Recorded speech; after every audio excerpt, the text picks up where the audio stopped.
Over 1.2 million doses of AstraZeneca vaccines have been administered to over 800,000 Ghanaians. And out of this number, some 400,000 people have received 2 doses.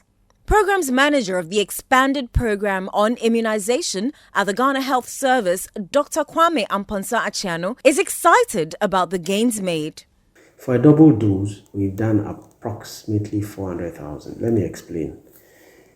First, you need to give a single dose, then a second dose. So if you look critically, we've done 800,000 plus, minimum 1 dose. And within that 800, more than half have taken 2 doses, or let's say approximately half have taken 2 doses. So if you combine, we've done about 1.2, nearly 1.3 million doses. The government had planned to vaccinate over 20 million Ghanaians by the end of the year 2021. But 6 months down the line, only 800,000 Ghanaians have been vaccinated. Dr. Amponsa Achiano says that ambition was one of the reasons why Ghana was the first African country to receive COVID-19 doses. He reiterated that the target still stood. We knew that in the 3rd quarter, we were going to get influx of vaccines. And that is why from the beginning we said, no, let's maintain our target. And normally if you don't present an ambitious target, you even get the vaccine. Okay. That's the first place. So if you look at our plan was the first to pass. And that is why Ghana was the first country to benefit from COVAX. It was based on our plan. So if you had gone mediocre, 2 million, you wouldn't even get the vaccine. So it was strategic, and it's not based on the fact that we just want the vaccine, but based on our experience. Ghana has been facing challenges in procuring COVID-19 vaccines, and an attempt at acquiring Sputnik V vaccines through an intermediary has become subject to a parliamentary probe. After the uncertainty surrounding Ghana's procurement of vaccines, the Ghana Health Service is assuring Ghanaians that through bilateral and multilateral agreements, Ghana is billed to receive 2 million doses of vaccines in the next 2 months. For now, as I said, now, in next month, we should expect around 2 million. 2 million yes, vaccines. 2 million doses. Doses of vaccines. Yes. And this will be which type? Pfizer and AstraZeneca. So okay. Pfizer is nearly 1.3, 1.4, AstraZeneca around 500,000. So if you add the two, it's about 2 million. In most countries abroad, a proof of vaccination is required in many instances. There have been complaints from travelers whose vaccination cards are not being accepted at the point of entry into other countries. Even though they have received their full doses, the countries they are visiting cannot digitally verify their vaccinations. One of such frequent travelers is the Chief Executive Officer of Lancer Group, Edward W. Riafi. He explains his utter shock when he discovered his vaccination could not be verified. I think what even gave me the reason to be concerned about this was because I'm going to travel again. I got an email from the airline saying that, the country, that's Turkey, has kind of like created some exemptions to say that if you have the double vaccine, then you don't need to bring a PCR test. Okay. So of course that delights your heart to know that, look, I'm going to save the money of, and even not just the money, but the discomfort of every time having people poke things into your nose and all that. So I was excited about it. And based upon my experience, my last time in Istanbul, I realized that they don't like to see things written with pen. So then they want something digital. So I looked behind my card and I saw this barcode. So I'm like, oh, that's great. But of course, I wanted to try it. So I scanned it and then they asked me to put in my number, which I did. And to my horror, it said no record of vaccination.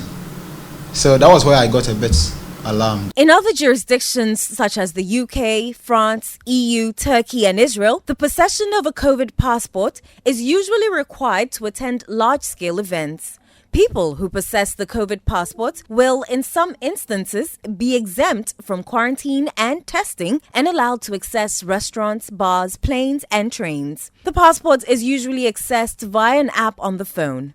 Mr. Riafi, however, fears he cannot realize the benefits of having a card simply because it cannot be verified. Some restaurants are not allowed to do in-sitting, but they are allowed to take certain number of, and even that one they have to be sitting outdoors. And from some of the experiences, they demand that you show proof of vaccination to be able to be allowed.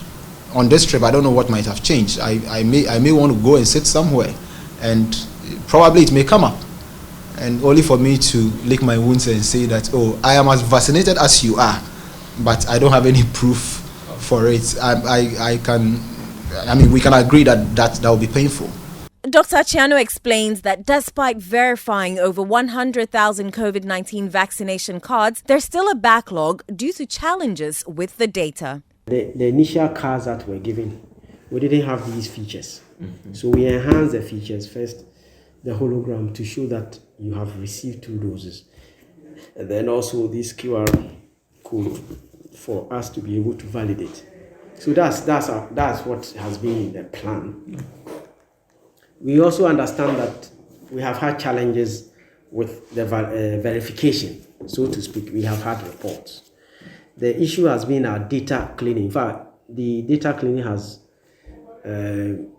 gone past our anticipated date of finishing. So we have had challenges with that. But we validated almost 100,000 people. Mr. Riafi contends that he could have been embarrassed at the airport because he was confident with the knowledge that he had been vaccinated and that he possessed a vaccination card that should grant him access. So probably the problem would have started from our airport here. I wouldn't have done my PCR test, and you're supposed to do it, I think, 24 hours, so you get the results and everything. So imagine that on the day of travel, and I don't always go to the airport very early though. So I would have gotten to the airport maybe an hour to closure of the counter, and then I get there and I proudly present this to say that, look, my guy, let me walk through. And that's when I'll realize that this is not working. So you can imagine it's likely that you miss the flights, you would fight with them, you know, yell and do all that. It won't amount to anything. Dr. Chiano is, however, advising travelers who have received 2 doses and intend to travel to contact their district health directorate or the Ghana Health Service to validate their cards before embarking on their journey. He assures them of premium consideration.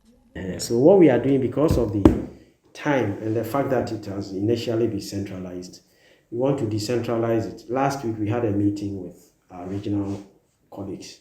So we've teased out all the outstanding ones so that we can fast track it, so that within the next week or 2, we'll be done with all this and all the complaints will go away. So we'll decentralize it to the facilities. So you go to a nearby facility to just make sure that your card is validated. The Ghana Health Service is assuring the populace of their commitment to the vaccination drive. The service continues to assure Ghanaians not to be fixated on the Delta variant, but rather avail themselves to be vaccinated.